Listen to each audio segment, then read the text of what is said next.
You were just listening to The Washington Post by America's March King, John Philip Sousa.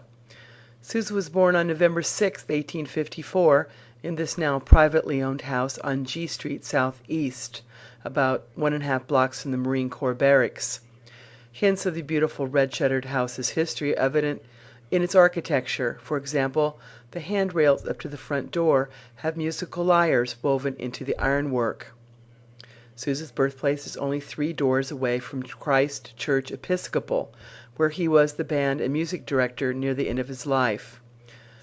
The church owns land about 10 blocks away, on which Congressional Cemetery sits. That is where Sousa is buried.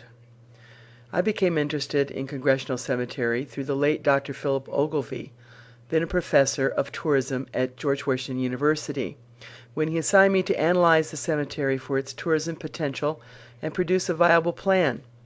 This is Dr. Ogilvie at the cemetery one fine spring day.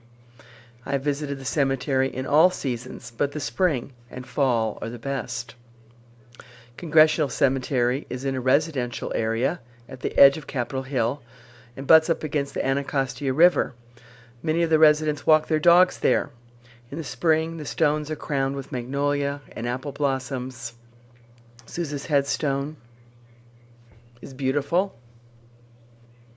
And likewise here on November 6th, when the cemetery is the site of an annual Marine Corps Band concert honoring Sousa.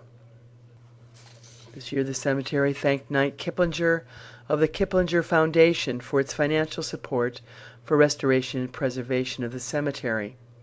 Another attendee was Royce A. Watson, potentate of Washington, D.C.'s Almas Shriners Temple.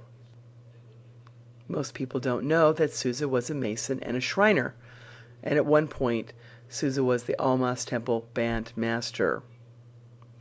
After the band marched in and a wreath was laid on Sousa's tomb, Michelle Rakers, Assistant Marine Corps Band Director, introduced the order of the day. Unfortunately, due to other commitments, the band only could play 4 songs, but among them was one of my favorites, The Washington Post.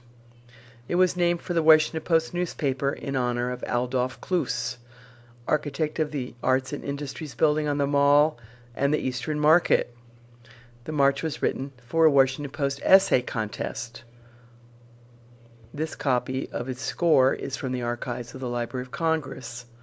As you can see, it's in Sousa's own hand. This November 6th, I conducted a tour of the Sousa Trail, of the cemetery and his birthplace, a few other homes on Capitol Hill. And if you couldn't make it, you can enjoy the pictures I took that day and some of the music without having had to come all the way to Washington. I'm going to leave you now to listen to the full version of the Washington Post.